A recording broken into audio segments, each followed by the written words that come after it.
teman-teman, perkenalkan nama saya Chelsea Windia Remanita Hermat. Saya dari kelas 10C SMK Santo Fransiskus Xaverius Ruteng. Pada kesempatan kali ini saya akan menjelaskan materi tentang anjak piutang.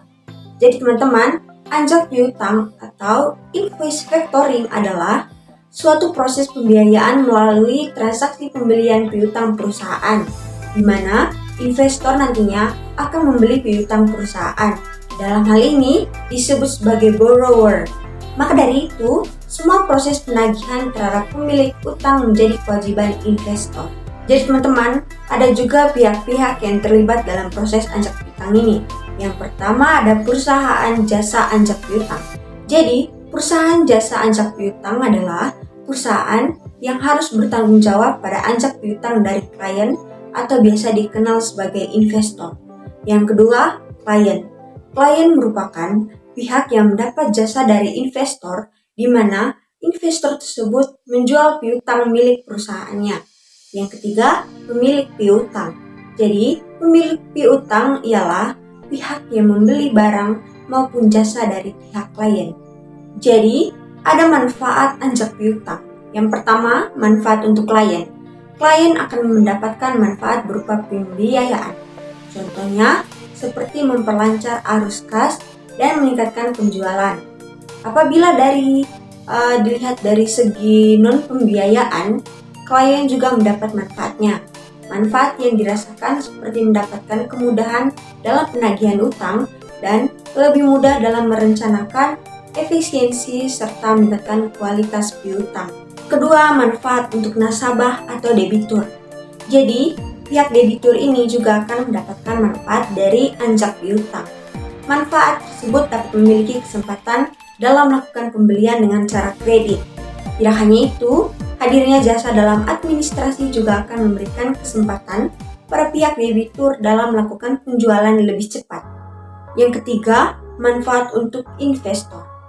Atau faktor perusahaan investor ataupun faktor juga akan mendapatkan keuntungan. Keuntungan yang diperoleh berupa fee maupun biaya lainnya dari pihak klien. Jadi teman-teman, ada pun jenis-jenis anjak piutang. Yang pertama berdasarkan lingkup kegiatannya, yaitu ada international factoring dan juga domestic factoring.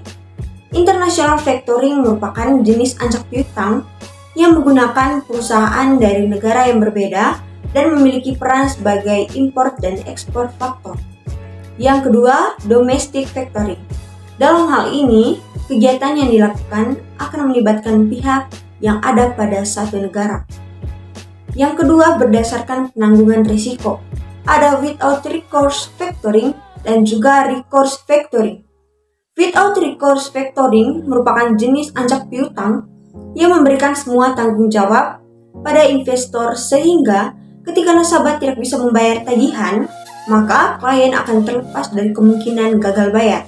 Sedangkan recourse factoring merupakan kebalikan dari without recourse factoring, di mana klien masih memiliki tanggung jawab untuk melunasi walaupun investor tidak bisa mendapatkan tagihan dengan penuh pada nasabah atau debitur. Yang ketiga, berdasarkan pelayanan. Ada finance discounting dan juga maturity factoring.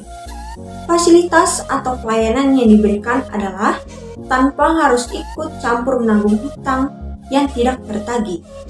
Dan maturity factoring, jenis anjak piutang yang bisa menyediakan jasa proteksi dari risiko piutang hingga administrasi dalam penjualan menyeluruh. Dan yang ketiga, bulk factoring. Pelayanan yang diberikan bisa seperti informasi yang berhubungan dengan jasa pembiayaan dan ketika jatuh tempo pada pemilik hutang atau nasabah tanpa harus memberikan jasa yang lainnya seperti fee penjualan, risiko piutang, dan lainnya. Yang keempat, full service factoring. Sesuai dengan namanya, jenis anjak piutang ini akan memberikan pelayanan secara penuh, mulai dari jasa pembiayaan hingga non-pembiayaan. Yang keempat, berdasarkan perjanjian. Ada undisclosed factoring dan juga disclosed factoring, di mana undisclosed factoring ini tidak akan memberitahukan nasabah mengenai peralihan hutangnya. Sedangkan disclosed factoring akan memberitahukan pada nasabah bahwa tagihannya sudah pindah pada investor. Yang kelima, berdasarkan sarana pengalihan. Ada promissory notes dan juga account receivable. Jadi, promissory notes ini adalah catatan dari nasabah yang diberikan kepada klien. Lalu klien bisa mengendorse promissory notes pada investor karena pengalihan utang. Sedangkan account receivable itu klien nantinya akan mendapatkan bukti hutang dalam bentuk laporan akut receivable pada investor. Adapun contoh-contoh perusahaan anjak piutang. Yang pertama, Aditama Finance. Yang kedua, PT IFS Capital Indonesia. Yang ketiga, PT Tifa Finance. Dan yang keempat, SG Finance. Itu saja materi dari saya. Sekian dan terima kasih.